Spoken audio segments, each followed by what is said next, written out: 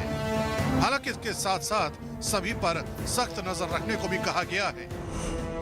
भले ही तालिबान काबुल में शांति का संदेश देने का दावा कर रहा है, लेकिन तालिबान के इरादों से लोग लगातार खौफ जदा हैं। इसी कड़ी में तालिबान ने कंदहार में अमेरिका के एक सैन्य विमान का वीडियो जारी किया है।